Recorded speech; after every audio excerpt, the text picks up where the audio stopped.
Assalamualaikum warahmatullahi wabarakatuh. Waalaikumsalam. Apa kabar kawan-kawan Voice of LBH Yakuza? Semoga tetap sehat, walafiat, tetap semangat. Kita jumpa lagi dalam bincang-bincang. Kali ini kita akan berbincang-bincang mengenai pelanggaran pemilu. Pemilu sebagaimana kita ketahui bersama adalah proses demokrasi untuk memilih wakil rakyat dan pejabat pemerintah yang dilakukan secara langsung oleh warga negara. Dalam proses pemilu, tidak jarang terjadi adanya pelanggaran. Apa yang boleh dan apa yang tidak boleh dilanggar dalam pemilu. Kali ini kita mengundang Komisioner Bawaslu Kalimantan Barat, Bung Uray Juliansyah. Siap. Selamat datang Bung Uray Juliansyah. Selamat datang Bang Suamin. Sehat selalu untuk sahabat-sahabat sekalian. Terima kasih. Amin. Untuk itu, untuk mengetahui lebih dalam, lebih lanjut mengenai pelanggaran apa saja yang diatur dalam proses pemilu, kita dapat mendengar langsung dari Bung Uray. Dipersilakan. Terima kasih Bang Suamin. Mungkin ada beberapa hal yang perlu kita sampaikan. Memang kita sudah memasuki tahapan penyelenggaraan pemilu, di mana sekarang kita sudah masuk ke tahapan nanti akan menjelang tahapan penetapan DPT. DPT sudah, terus DCT, data pemutahiran pemilih dan calon tetap ya, daftar calon tetap baik DPR RI, DPRD provinsi, DPRD kabupaten, DPD dan calon presiden nanti. Terus yang selanjutnya adalah kita masuk kepada tahapan nanti pada tanggal 28 November sudah masuk tahapan kampanye.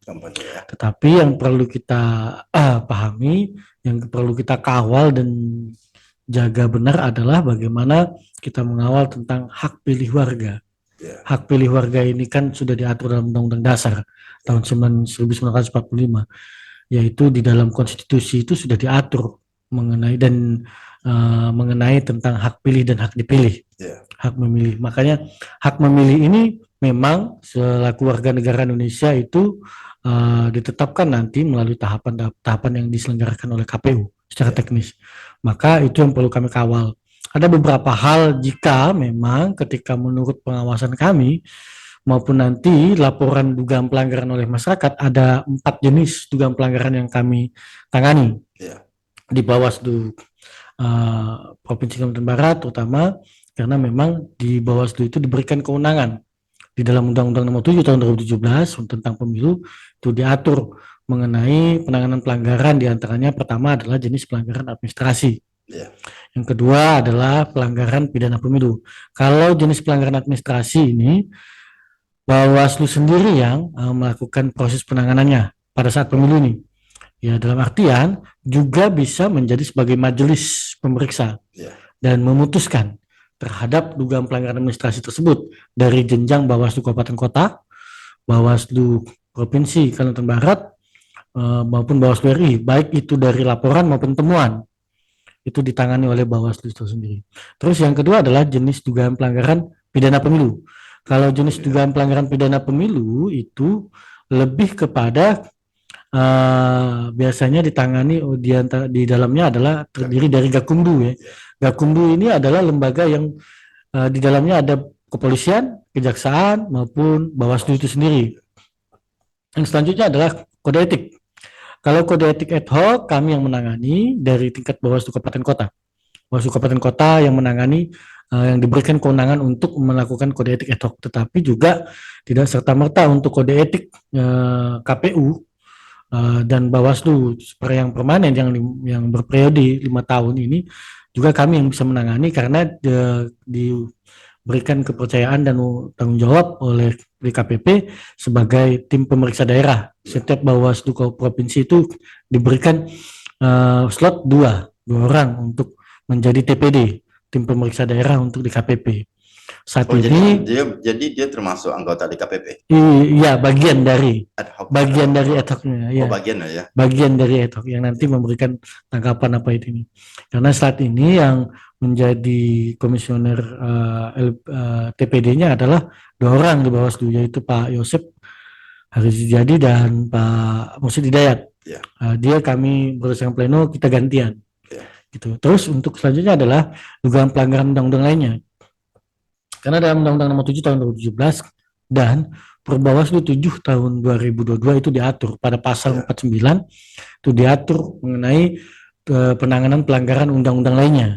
Ya, di mana salah satu contoh kita tidak bisa terlepas dari Undang-Undang Tipikor. Ya. Yang kedua juga bisa tidak lepas dari Undang-Undang Netralitas ASN. Ya. Juga misalkan ada peraturan daerah mengenai ketertiban umum. Ya. Nah, yang ketertiban umum ini biasanya berkaitan dengan kampanye. Yang boleh atau Seperti tidak itu. boleh dijadikan tempat kampanye. Iya, ada beberapa tempat yang berdasarkan ketertiban umum, gitu kan. Itu. Jadi ada 4 hal itu yang menjadi kewenangan Bawaslu dalam tahapan-tahapan kampanye, tahapan-tahapan pemilu. Terutama ada beberapa tahapan yang sementara yang kami jalani, ada 2 putusan pelanggaran administrasi yang kami Ya, sudah gimana kami putuskan. Pertama adalah dari laporan. Ya. Yang kedua dari temuan. Ya, kalau dari laporan itu sudah kami putuskan pada bulan Februari kemarin dan temuan ini kami putuskan pada tanggal 2 Oktober tahun 2023. Ya, baru ya. Baru ya, karena memang temuan Apa ini permasalahannya tuh? temuan ini dari Bawaslu Kota Pontianak sebagai penemunya. Ya. Permasalahannya adalah tentang data pemilih yang secara sepihak dipindahkan oleh KPU. Iya, secara sepihak. Maksudnya tanpa diketahui oleh warga. Ya. Gitu. Karena juga selain itu kita juga harus mengacu, Ya. bukan hanya berdasarkan undang-undang atau SK itu, ini kita juga harus mengacu pada perundang-undang lainnya, Ya. yaitu undang-undang tentang Adminduk. Ya. Administrasi administrasi kependudukan, baju Undang-Undang Nomor 23 yang diubah menjadi Undang-Undang Nomor 24, gitu kan. Itu ada beberapa hal terkait pemindahan penduduk. Bukan hanya berdasarkan Permendagri 52, tetapi ada syarat-syaratnya, ada hal-hal mekanisme yang harus dilalui. Antara lain. Iya, antara lain misalkan dia berdasarkan kemandiriannya. Maksud kemandirian. Iya, dalam artian secara sendiri untuk melakukan pemindahan penduduk. Sukarela. Iya, sukarela. Itu asas sukarela. Ya. Terus yang kedua adalah secara sistemik. Kalau secara sistem berarti kan ada aturan yang harus menyebutkan itu, tetapi belum ada aturan seperti itu. Maka kemarin Bawaslu Jadi Provinsi, belum ada aturan kepindahan dari Iya, belum ada. PAL 4 ya? Iya, belum. Memang kami memutuskan kemarin. Perum ya? Iya, di Perum 4 dengan ya SBR 7 kemarin. Ya. Putusan kami sudah tegas menjelaskan bahwa harus dikembalikan warga yang 3063 Ke Kota Pontianak. ke Kota Pontianak yang awalnya dipindahkan oleh KPU Kota Pontianak ke Kuburaya. KPU Kuburaya. Seperti itu. Maka mau tidak mau harus kita kembalikan. Karena satu sisi dalam permasalahan Permendagri 52 itu kan tidak Jadi menyebutkan pelanggaran administrasi yang dilakukan oleh KPU Kota Pontianak itu seperti apa? pelanggaran administrasinya bahwa KPU Kota Pontianak dan KPU Provinsi Kalbar ya, yang kita putuskan di situ, bahwa mereka memindahkan mekanisme mereka memindahkan ke data pemilih ke Kuburaya, yang dimana alasan mereka adalah Permendagri 52. Turunan teknis dari Permendagri 52 itu tidak diatur mengenai misalkan warga yang terdampak, nggak ada disebutkan seperti itu, nggak ada secara teknis. Walaupun misalkan ada SK gubernur untuk diturunkan memindahkan penduduk yang terdampak dari Permendagri 52, itu kan nggak ada diatur di situ. Di SK gubernur pun menyebutkan di situ bahwa melihat aturan dan perundang-undang lainnya, menimbang menggunakan perundang-undang lain juga, mengacu juga seperti itu. Berarti kan harus mengacu kepada Undang-Undang Nomor 23. Kalau SK Gubernur atau SK KPU mengeluarkan surat bahwa khusus untuk dampak Permendagri 52 secara teknis, oke, clear itu. Administrasi mereka sudah jalani. Tetapi tidak ada secara teknis. Yang mereka kuatkan itu adalah SK 27. SK 27 tidak secara spesifik menyebutkan itu. Tetapi SK 27 yang diterbitkan oleh KPU itu menyebutkan lebih kepada bahwa berdasarkan kewilayahannya. Ya, kewilayahan mereka kan berdasarkan KTPL. Iya, itu dasarnya. Maka di dalam Undang-Undang Nomor 7 Tahun 2017 Pasal 202 itu jelas dan tegas menjelaskan bahwa secara yang mau saya tanyakan secara yuridis batas wilayah ini Perum 4 ini dan SBR 7 ini masuk wilayah Kota Pontianak apa masuk Kabupaten Kuburaya? Ya, kalau Permendagri 52 ini kan masih itu, Pak, masih melakukan perapatan batas. Belum selesai. Belum selesai. Ketika belum selesai kan masa sih langsung dipindahin? Penetapan batas Iya. wilayah belum tuntas. Belum tuntas, belum kan penetapan nanti itu diatur melalui BA, Ya, berita acara. Berita acara kesepakatan antara dua belah pihak yang dimana dimediasi oleh pemerintah daerah provinsi Kalimantan Barat. Ya kan? Itu sudah ranahnya pemerintahan daerah kan. Tetapi kita juga mengacu itu belum selesai kok. Jadi untuk saat ini secara hukum belum selesai. Belum ada kepastian. Belum. Tentang Makanya jangan dipindahkan dulu dong. Domisili mereka ini. Iya. Belum ada. Belum. Karena memang tapal batas itu kan tetap dituangkan dalam BA. Ada beberapa subsegmen yang belum disahkan mereka. Seperti itu berdasarkan penjelasan kami menggali fakta persidangan waktu itu. Ya. Terus langkah selanjutnya status hak pilih dari warga Perum 4 dan SBR 7 ini masuk ke Kota Pontianak apa masuk ke kalau Bawaslu berdasarkan provinsi putusan Bawaslu kan diminta dipindahkan kembali ke Kota Pontianak. Jelas, Mbak. Di dalam Terus SK kemudian proses administrasi untuk pemindahan itu gimana? Nanti proses administrasinya itu kan tergantung teknis mereka, Bang, KPU. Yang penting kami sudah memutuskan untuk dikembalikan. Mekanisme mereka untuk mengembalikan itu kan di dalam internalnya KPU. Yang penting kita sudah memutuskan bahwa ada tata cara, prosedur dan mekanisme yang tidak benar dilalui oleh mereka begitu. Di mana mereka langsung memindahkan. Dan itu tanpa ada aturan yang kuat. Pelanggaran. Ya pelanggaran administrasi dong. Pelanggaran administrasi. Kalau kemudian keputusan dari penetapan dari Bawaslu ini tidak dipatuhi oleh ketika misalkan kota dan provinsi. Ketika misalkan keputusan kami sudah kami putuskan waktu itu ada beberapa prosedur hukum juga yang dilalui, masih ada banding loh bahasanya. Banding. Yaitu minta koreksi. Hari ini Bawaslu KPU Kota Pontianak dan KPU Provinsi Kalimantan Barat melakukan koreksi ke Bawaslu RI. Melakukan koreksi Bawaslu RI. Ya itu kan upaya hukum yang lainnya. Itu kan secara internal. Tapi kan belum masuk dalam arti bandingnya. Koreksi, Bang. Dalam artian itu banding dalam hukum pemilu ya kita, Bang. Dalam hukum pemilu kita banding dalam Perbawaslu nomor 8 tahun 2022 penanganan pelanggaran administrasi seperti itu banding. Bukan diajukan ke Pengadilan Tata Usaha Negara. Enggak. Dia akan dibanding ke koreksi ke Bawaslu RI untuk koreksi. Dua alternatif itu menolak atau menerima putusan Bawaslu gitu. Kalau menolak berarti ada aturan lainnya, berarti dikatakan bahwa KPU maupun KPU tidak melakukan pelanggaran administrasi kalau koreksinya seperti itu. Tapi kalau menolak bandingnya KPU berarti putusan itu tetap dijalankan. Kalau kemudian KPU RI menolak, apa upaya hukum yang dilakukan oleh Bawaslu RI, Bang, Bawaslu RI menolak dan menerima putusan kami. Nah, ini kan KPU Kota membawa ini ke Bawaslu RI. Ke Bawaslu RI untuk banding, untuk koreksi ya bahasanya koreksi. Terus kemudian bandingnya diterima. Tolak, diterima. Bandingan diterima. Diterima berarti keputusan kami dicabut dong. Upaya dari Bawaslu provinsi. Ya kami harus mematuhi dong, Bang. Kalau itu merupakan putusannya Bawaslu RI hasil koreksinya. Jadi ini bersifat final and binding itu. Iya, final and binding kalau ini. Tapi ya nanti ketika sudah keputusannya Bawaslu RI itu final mengikat. Tidak ada upaya hukum. Nggak ada upaya hukum lainnya. Petitum pun nggak bisa, Bang. Karena ini administrasi pemilu, bukan administrasi tata negara. Sudah ada aturannya. Iya, Bang, sudah diatur seperti itu. Maka ada beberapa hal nanti ketika putusan Bawaslu RI mengenai koreksi yang diajukan oleh KPU Kota Pontianak dan KPU Provinsi Kalimantan Barat, jika menerima koreksi itu dan putusan kami dicabut seperti itu atau tidak dijalankan seperti itu, ya mau tidak mau dong kita jalankan. Ya kan? Karena memang itu proses hukumnya. Ya kalaupun memang ternyata mereka bandingnya ke Bawaslu RI atau koreksi Bawaslu RI dan diterima mereka, kami putusan kami tetap diterima putusan kami, mau tidak mau mereka harus menjalankan dong. Ya karena saya punya keyakinan tetap pada putusan kami. Karena kenapa? Putusan kami ini sudah melalui petelahan hukum yang dalam. Dan kami pun tidak akan serta-merta dan tidak akan semudah itu menentukan putusan tanpa pertimbangan dan tanpa fakta persidangan yang ada. Ya, dan tanpa dasar hukum atau alas hukum yang benar gitu. Jadi berdasarkan kajian-kajian fakta yang ada. Iya, Bang. Terus kemudian kalau kemudian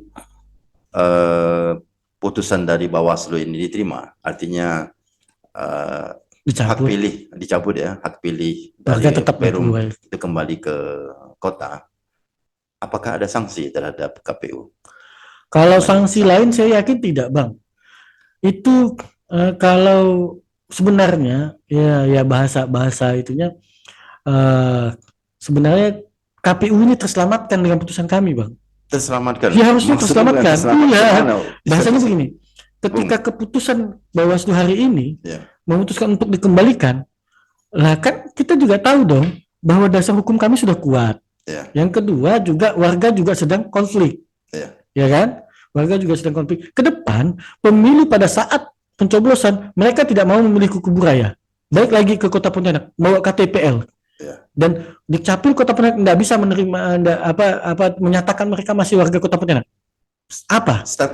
Status KTP warga KTPL Kota Pontianak dong. masih tetap Masuk Kota tetap Kota Pontianak. Pontianak. Dukcapil menyatakan itu. Oh, belum pindah Belum ke pindah ke kubu raya. kubu Secara raya. sistem belum boleh. Karena memang mereka masih mengacu kepada Undang-Undang Nomor 3. Jadi secara kependudukan mereka masih tercatat Masih warga sebagai Kota warga Pontianak. Kota Pontianak karena Iya, memegang Pak. KTP Berdasarkan Kota keterangan Dukcapil ya, Ya. pada saat fakta persidangan. Itu sudah clear, jelas. Kira-kira jumlahnya berapa, Bung Urai? 3063. Kemarin kita ngajukan 3083. Ternyata sudah pindah, ada yang sudah pindah 20 ke kubu raya. Ya. Jadi yang masih terdata di Kota Pontianak itu 3063.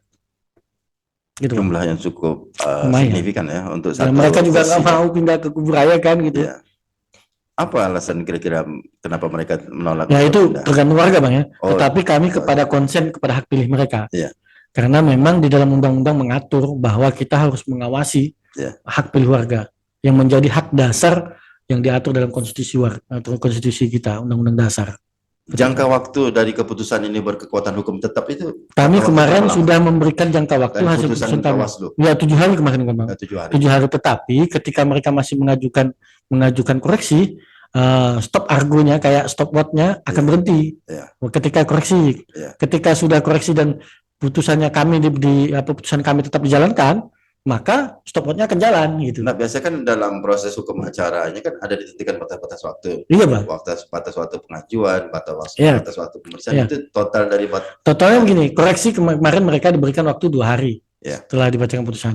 Terus juga menjawab koreksi juga 2 hari. Iya. Sudah habis 4 hari dong. Iya. Ketika putusan nanti dibacakan, anggaplah 5 hari. Iya. 1 hari, 2 hari itu masih ada jeda atau itu stopnya sudah berhenti. Iya. Ditambah lagi misalkan 7 hari, masih ada 7 hari, masih banyak, masih panjang. Waktunya masih panjang. Selain di kasus di Kota Pontianak, ada kasus lain, ada di daerah lain? Kalau kita masih itu Bang, masih belum ada karena kita juga kalau menerima laporan perkembangan informasi awal memang banyak. Iya. Tetapi sudah kita telisik lebih dalam dan kita telusuri informasi awal itu belum mengarah kepada pelanggaran. Kalau sifatnya belum mengarah, kalau ada yang memang dugaan pelanggarannya sudah masuk dan kita sudah cukup buktinya, langsung kita sikat Bang. Bahasa kami di Bawaslu itu ketika kita sudah berusaha mencegah, kita kan berupaya mencegah pelanggaran dan tidak masuk dalam dugaan pelanggaran, kita tetap tidak melanjutkan. Tetapi kalau sudah upaya pencegahan yang dilakukan oleh Bawaslu seperti apa untuk mencegah? Upaya pencegahannya Bang, kemarin kami juga sudah melakukan himbauan baik bersurat kepada stakeholder, baik kepada parpol juga sebagai peserta pemilu, dan juga mensosialisasikan kepada semua lapisan masyarakat. Seperti itu. Bagaimana sih, apa sih yang tidak boleh, apa sih yang boleh, seperti itu. Dan kita lihat aja nanti pada hari ini banyak spanduk dan baliho bertebaran itu kan banyak. Branding masyarakat itu ke kita loh. Ini Bawaslu kerjanya apa gitu kan. Betul. Kerjanya apa gitu. Bertaburan kemana-mana. Ya kita terima aja dulu ke persepsi masyarakat terhadap kita seperti itu. Tetapi ada beberapa hal yang kami sudah lakukan langkah-langkahnya.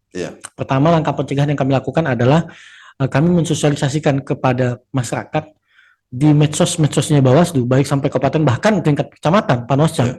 Itu apa sih bedanya sosialisasi dengan kampanye? Nah, pertama itu yang kami sosialisasikan secara all out semua tim turun. Terus setelah memberikan penjelasan antara sosialisasi dengan kampanye, sudah masukkah tahapan kampanye? Nah itu pas. Terus kita bedah lagi. Ketika kita bedah, kita duduk satu meja dengan teman-teman Pol PP, Ya. Kesbangpol, dan KPU. Kita bedah ke PKPU, kita bedah Perda Tibum. Ya. Ya, saat ini memang dikatakan belum masuk tahapan kampanye. Ya. Ketika tahapan kampanye ditetapkan pada tanggal 28 November, maka aturan-aturan itu harus jalan mereka. Iya, serta-merta ya. Iya, serta-merta itu harus mengikut serta-merta. Terus saat ini kenapa nggak diatur? Ya, walaupun tidak diatur Ya. dalam undang-undang dalam tahapan sekarang yang belum tahapan kampanye, Ya. tetapi kita jangan lupa dong, ada aturan-aturan lainnya seperti Perda Tibum. Oh, yang berlaku. Iya, yang mengatur jalur protokol nggak boleh dipasang sembarangan karena menyangkut estetika dan Etiknya. etisnya begitu di jalan protokol atau bahkan di jalur itu. Tetapi kami tidak akan menyentuh kepada jalur privat, misalkan halaman orang, Ya. terus jalur bisnis billboard. Ya. Tetapi pada saat nanti pada masuk tahapan pemilu, billboard jangan senang dulu. Ya. Karena nanti pada histori pemilu 2019, alat peraga kampanye itu diatur dalam SK KPU. Iya. Apa yang diatur itu? Ukuran. Oh, tidak boleh sembarangan. Ukuran nggak boleh sembarangan dong. Oh, Ada ditetapkan SK KPU nantinya. ya. Kalau pemilu 2019 ya, nggak tahu Ya. pemilu 2024. Ya. Nggak tahu apa KPU menerbitkan yang bias atau absurd lagi. Ya. Tetap kita menjalankan SK KPU dong. Ya. Ya, ukuran, tempat juga nggak sembarangan bang. Tempat itu sudah ditetapkan. Oh, jadi maksudnya di sini maksud Bung Urai di sini bahwa tidak boleh di semua tempat itu. Iya nanti kalau sudah masuk spanduk. tahapan 28 ya. Ya, 28 itu. Ya 28 tempat. Yang ketiga adalah kalau ukuran tadi bang ya. Ya. Kembali ke lagi pertama ukuran. Apakah billboard sesuai ukuran? Karena billboard juga diatur bang. Baliho ukuran 5x7. Iya.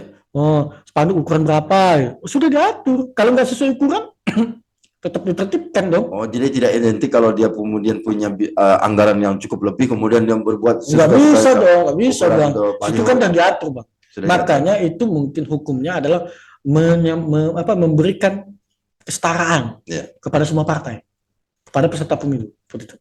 Ada yang mau saya tanyakan, Bung. Silakan. Kalau pelanggaran terhadap itu apa sanksinya? Pasal sanksinya. Ya, sanksi terhadap peserta pemilu. Kalau sanksi terhadap peserta pemilu pasti ada namanya teguran administratif. Bang. Iya. Terus juga bahkan kalau administrasi itu bisa mengarah kepada diskualifikasi, bang. Bisa jadi, bang. Bisa Bisa jadi kalau itu. Bisa Bisa dikeluarkan jadi dari dong. kontestasi Kalau itu pemilu. fatal ya. Iya. Kalau itu fatal. Tapi kalau masih Ada ada pengertian fatal di sini seperti apa? sepertinya contohnya begini.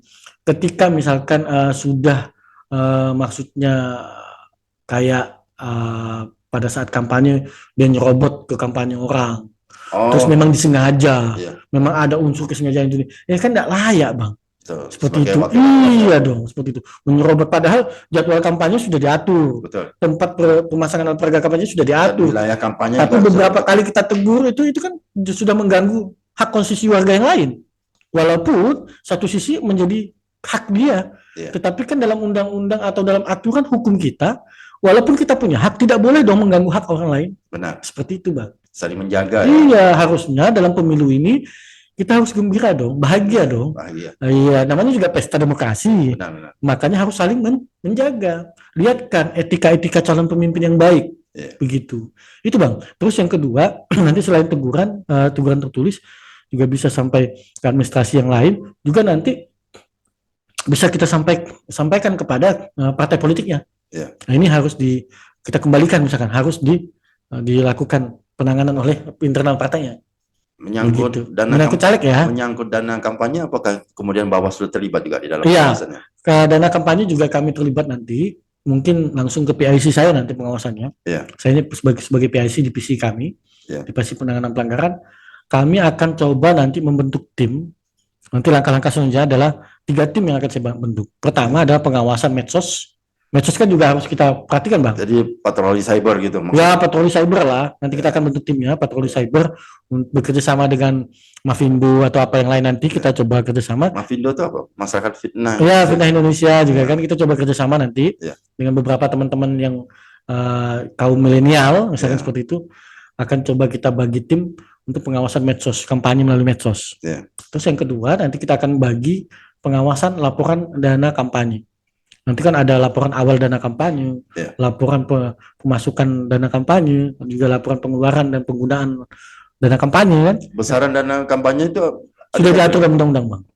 kalau untuk pribadi Kalau pribadi kemarin kalau untuk partai ya, Partai Nasional Ya. 2,5 M. Ya. Dan yang kalau untuk yang kelembagaan corporate 7,5 miliar Bang.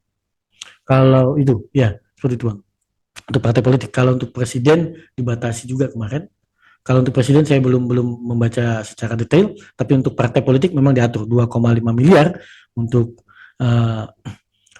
apa partai politik kalau secara pribadi ya. Ya 7,5 miliar. Tetapi juga kita harus cross check dong Bang. Ya. Kita lihat siapa yang menyerahkan dana itu. Siapa, kita cek latar belakangnya apa, pengusaha apa dia. Ya kan kita harus cek. Jangan sampai support Bodong. dana itu bodong dong. Ya.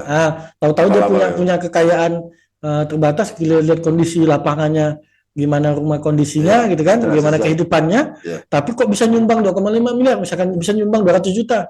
Padahal kita lihat kondisi Sesuai dengan- kehidupannya di bawah itu gitu. Sesuai dengan kemampuan. Ya itu yang harus kita cross check juga. Karena kami tidak akan mudah untuk Percaya langsung. percaya langsung, karena kita dibangun skeptis untuk terhadap hal-hal yang kita yang dilaporkan. Tetapi skeptis itu untuk guna kami mencegah, Ya. bukan untuk mengejas atau menghukum Ya. para yang ikut para kontestasi ya, Ya. para kontestan. Tetapi kami hanya ingin mencegah. Woi, hati-hati. Ya. Jangan sampai seperti itu Bang. Langgar ya. Ya, ada langkah. Terus yang ketiga kami akan membentuk tim pengawasan kampanye yang biasa seperti tatap muka, pertemuan terbatas, terus alat peraga kampanye. Jadi pada Tiga tim, setiap event-event kampanye itu ada pengawas dari Bawaslu. Ada Bang, sampai jajaran pengawas kecamatan bahkan Ada, ya. pengawas desa. Misalkan ada salah satu caleg ada partai tertentu misalkan Ya. kampanye di desa itu, tetap ada pengawas kami yang kami ikuti. Apa hak pengawas di sana? Ya karena memang mengawasi Kewenangannya. Kalau kewenangannya misalkan- karena mengawasi dalam kalau- setiap tahapan. Apa kewenangan pengawas kalau kemudian melihat adanya pelanggaran di sana? Ya satu Bang, kalau sebelum terjadi pelanggaran kita juga harus memikir sebelum pelanggaran Bang ya. Iya. Pertama adalah ketika pengawas desa kami harus memastikan Iya. apakah secara administrasi dia memiliki STTP, Apa itu surat STTP? tanda terima pemberitahuan kampanye mereka. Iya. Iya. Harus ada itu ya, administrasi. Harus ada administrasinya dong Bang. Enggak bisa serta-merta datang kampanye dong. Oh, Memastikan tanggalnya benar tidak iya. pada saat jadwal kampanye sesuai SK KPU. Iya. Partai ini di daerah ini. Iya. Ya STTP-nya juga mengatur di dalam STTP itu. Iya. Berapa jumlahnya, Jumlah pesertanya, tempatnya, waktunya. berapa umbul-umbul yang dikeluarkan, berapa bendera yang dikeluarkan. Detail. Itu diatur Ada detail detailnya. banget Bang, detail banget. Kalau itu dilanggar, Kalau itu dilanggar maka akan dilakukan pencegahan. Tetapi misalkan kalau itu kurang dari misalkan jumlah benderanya, ya, lebih dikit lah kita bisa dispensasi misalkan. ya, Tapi kalau lebih banyak itu riskan karena terkait tempatnya. Kita akan coba sampaikan ke polisi. Polisi kok dapat memberikan itu gitu kan? ya. Sampaikan ini silakan untuk ditertibkan karena tidak sesuai dengan STTP. Ya kan? Polisi yang mengeluarkan STTP. Ya. Untuk kampanye itu maka kami akan sampaikan kepada Pak Polisi, tolong ditertibkan dong. Kalau kemudian rekomendasi itu tidak ditanggapin, tidak Ya tidak tanggapi, ditindaklanjuti. mau tidak mau harus kita jalani proses pelanggaran pemilu. Bisa administrasi, ya bisa kita sanksi. Misalkan kemarin pernah waktu itu ada beberapa Bawaslu kabupaten kota memberikan sanksi untuk dilarang kampanye selama 1 minggu. Bisa dong. Kepada parpol atau Pada kepada peserta parpol peserta? nanti, parpol kita layankan suratnya ke parpol sebagai peserta pemilu. Ya. Parpol nanti menyampaikan kepada calegnya. Calegnya ya. Ya karena yang saat ini yang kami bersentuhan langsung adalah kepada LO parpol. Oh, perwakilan. Iya, ya. perwakilannya nanti parpol dong yang ibunya seperti Iya. itu. Karena parpol lah yang lebih berkewenangan terhadap caleg-calegnya. Yang menentukan calegnya adalah parpol. Iya. Seperti itu. Jumlah sumber daya manusia yang dimiliki oleh Bawaslu Kalimantan Barat berapa untuk pemilu 2024? Kalau kita sampai di pengawas desa sekarang Bang ya. Iya. Desa 2.000 lebih, terus di kabupaten 5 lebih, terus ditambah dengan staf semua kita hampir 3.000-an Bang. Jumlah yang cukup banyak ya. 3.000-an. Dari sekian. Dengan ditambah staf-staf ya, dari sekian yang sampai pengawas desa. Tapi nanti ditambah pengawas TPS lagi lebih dari itu Bang. Bisa sampai 20-an 5.000 lah.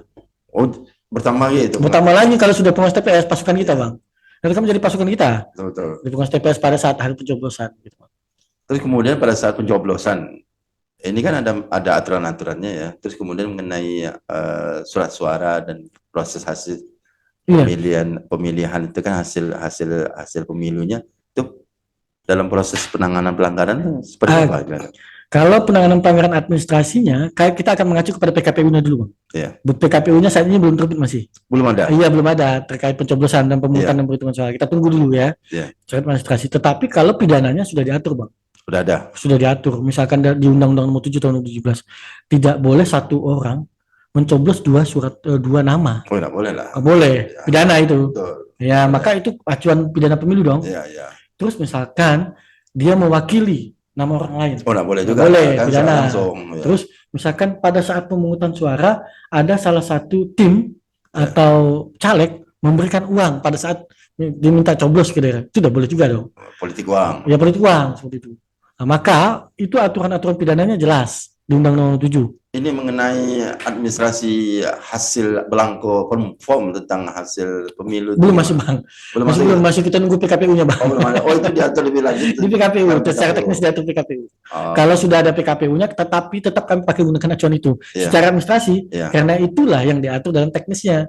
Nah, iya, karena kan itu. seringkali itu yang dipermasalahkan kan. Iya. Terutama hak untuk peserta Iya. pemilu untuk memperoleh bukti hasil perhitungan. Iya, perhitungan misalkan di persentase. TPS, ya. Persentase surat tambahan itu diatur Iya. dalam PKPU nanti. Oh, itu belum. Belum masih, Bang. Oh. Belum. Nanti kita tunggu. Kita tunggu. Yang sekarang yang lagi hangat-hangatnya ini PKPU perubahan untuk PKPU 15 tahun 2023 Tentang apa terhadap itu? kampanye. Kampanye. Iya, ini lagi diubah, Bang, karena kan kemarin pasca putusan MK tentang kampanye di tempat pendidikan. Iya. Dan tempat rumah ibadah. Enggak, tempat Enggak, pendidikan, Bang. pendidikan aja. Di tempat pendidikan, rumah ibadah enggak. Iya. Tempat pendidikan karena bahasa MK itu juga diatur nanti di secara teknis nanti entah melalui SK KPU atau surat edaran KPU atau PKPU-nya akan diubah. Iya. Nanti secara teknis misalkan di mana sih tempat pendidikan yang boleh? Boleh tempat pendidikan, misalkan hanya perguruan tinggi. Yang mau saya tanyakan di sini, Gimana? yang gambaran yang saya tangkap mungkin salah ya. Pengertian kampanye di sini kampanye untuk wakil rakyat atau kampanye untuk calon kepala daerah atau Nanti presiden. kita tunggu aturannya, Bang. Nanti akan ada perubahan SK KPU-nya atau Pemahaman saya selama ini hanya untuk presiden, bukan seperti itu. Jadi bisa termasuk caleg bisa nggak kampanye di perguruan tinggi? pemahaman yang sekarang Iya. berarti semuanya dong. Namanya Termasuk kontestasi, termasuk Bang. caleg. Iya, bukan hanya presiden dong. Ya, Seperti itu karena kenapa? Kontestasi bukan hanya presiden hari ini yang harus Betul. dipikirkan, tetapi nggak tahu nanti diatur melalui SK KPU. Iya. Oh ternyata hanya boleh presiden, ya silakan. berarti ada jatah juga untuk DPD untuk berkampanye di perguruan tinggi. Nah itu nggak tahu saya juga, nanti tergantung. Tetapi pemahaman saya secara pribadi, ketika itu diberikan diberikan oleh MK kepada kontestasi, ya harus merata dong. Iya. Kontestasinya siapa gitu kan. Tetapi kalau SK KPU atau PKPU-nya mengatur berbeda, ya kita mau tidak mau harus melihat teknis yang diatur mereka. Kalau kemudian perguruan tingginya menolak tempatnya untuk dijadikan tempat kampanye, Ya, gimana? tergantung undangnya nanti diatur nggak dalam PKPU-nya. Oh ya lebih lanjut dalam dijaga dalam seperti itu. Misalkan Menunggu lah ya. ternyata perguruan tinggi menolak dan dipaksakan nggak boleh misalkan seperti itu. Iya. Nah, tergantung perguruan tinggi saja yang menerima, perguruan tinggi yang bagaimana gitu kan. Atau kemudian perguruan tinggi menseleksi, ini boleh, ini tidak boleh. Itu saya juga nggak tahu nih, PKPU-nya yang ngatur, Bang. Oh, PKPU. Berapa jumlah pesertanya kan diatur di dalam media mana mereka, Ya. bukan di kelas misalkan seperti itu Iya. kan beda dong. Ya. Makanya nanti diatur dalam SKK. Tapi saat ini kemarin Bawaslu RI cukup support kalau hanya khusus perguruan tinggi doang. Perguruan tinggi aja. Iya, ya. tetapi tidak hari-harinya pun ditentukan. Iya. Nanti hanya Sabtu Minggu gitu. Oh, Nah, itu jam-jam yang jam-jam Iya. di luar kampus lah belajar Iya. supaya tidak mengganggu mereka proses mekanisme belajar mereka. kenapa sekolah juga tidak masuk ya? Ya, karena Atau untuk di SMA, Bang, ya? kelas SMA. di SMA Iya. karena ada beberapa hal yang harus dicatat di situ. Iya. Kalau perguruan tinggi sudah Rata-rata sudah dewasa lah ya. masuk dalam daftar pemilih. Oh iya, iya. Sudah 17 tahun ke atas rata-rata itu kan. Rata-rata. Sudah tahu. Tapi kalau SMA masih ada yang belum Sebagian, memiliki ya. data pemilih, ada yang sudah masuk dalam data pemilih dan ada yang belum masuk data pemilih. Belum rata. Belum rata. Jadi enggak apa sasarannya gitu. Iya, iya, iya. Iya, logika sasarannya apa gitu kan. Kalau perguruan tinggi Kalau masuk. logika sasarannya kalau diberikan pemahaman pemula itu, Oh, pemahaman awal. pemahaman pemula ya ada kan pemilu, masih gitu. kemarin masih ada tahapannya. Kemarin Oh, ya. mana lo kan gitu kan. Kemarin kemana loh, tapi sebenarnya kalau untuk membangun tata komunikasi seperti itu ya kemarin-kemarin ya, karena memang mereka sebenarnya bisa diprediksi untuk menjadi pemilih pemula ke depan gitu Iya, kan. Sebenarnya peluang. peluang ya. Oh, Oh, peluang. sangat Kalau menarik ya. tapi kita tidak membawa kalau saya lihat misalkan peserta pemilu yang mantap itu tidak membawa order partai dulu. Iya, Masuklah mereka ke lingkungan yang calon pemilih pemula ini. Karena calon pemilih pemula kan masih putih tuh. betul betul. Masih bersih dah. Dari Masih bisa kepentingan-kepentingan. masuk, potensinya masuk. Iya, Karena kami juga di Bawaslu memberikan pemahaman-pemahaman sejak dini di SMP iya, dan beberapa sekolah sudah kami MOU. Waktu saya masih di Kuburaya, Bang. iya. Di sekolah-sekolah di Kuburaya, beberapa SMA dan SMP kami MOU dan jelas bahwa kami memprediksi 5 tahun akan datang dia menjadi pemilih. Pemilih ya. Iya. Sesuai Dan dengan mereka sudah dapat perkembangan. gambaran awal. Iya, iya, Ya, ke mana mereka melapor, Ya. siapa-siapa sebagai penyelenggara pemilu. iya. Gitu.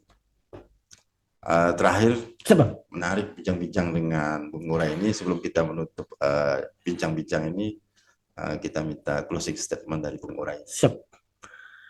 Intinya kami sebagai Bawaslu baik di Bawaslu RI, Bawaslu Provinsi Kalimantan Barat juga sampai kami di kabupaten kota tidak bisa secara sendiri dan mandiri secara maksimal tanpa dibantu partisipasi masyarakat. Maka penting bagi kami untuk bagaimana pengembangan partisipasi masyarakat, baik semua elemen, baik dari semua organisasi, baik dari semua lapisan masyarakat, baik itu ibu-ibu maupun komunitas bapak-bapaknya, maupun komunitas pemuda, yang dimana jika ada terjadi dugaan pelanggaran, masyarakat secara awam itu bisa menjadi sebagai duta kami, yaitu mencegah. Karena nanti akan kita sosialisasikan melalui medsos kami, apa sih yang dilarang dalam pemilu, apa sih yang boleh di dalam pemilu. Nah, itu kan sudah kami sosialisasikan. Ya kami harapkan partisipasi masyarakat ini bisa maksimal. Dan juga bisa menjaga pemilu kita sesuai dengan tagline saya pribadi waktu itu menjadi Bawaslu Provinsi Kalimantan Barat, bersama sahabat kita bergotong royong wujudkan pemilu yang bahagia. Ya intinya semua yang kita proses kita lalui ini adalah targetnya bahagia. Memang tolak ukurnya tidak bisa kita angkat, tetapi bahagia itu kan riang gembira, senyum, semuanya dengan penuh sukacita. Itu kebahagiaan. Maka pemilu ini kita buat pemilu yang bahagia. Bahagia itu harus ditopang dengan rasa persahabatan. Juga ayo kita bergotong royong untuk menyamakan persepsi dan langkah memeriahkan pesta demokrasi. Bukan hanya kepada masyarakat, tetapi kepada peserta pemilunya juga. Terima kasih, Bang. Okay. Demikian bincang-bincang kita dengan Komisioner Bawaslu Kalimantan Barat, Bung Uray Jodiansyah. Terima kasih atas waktu yang disediakan. Wassalamualaikum warahmatullahi wabarakatuh. Siap, Bang. Terima kasih. Senang rasanya bergabung dengan teman-teman.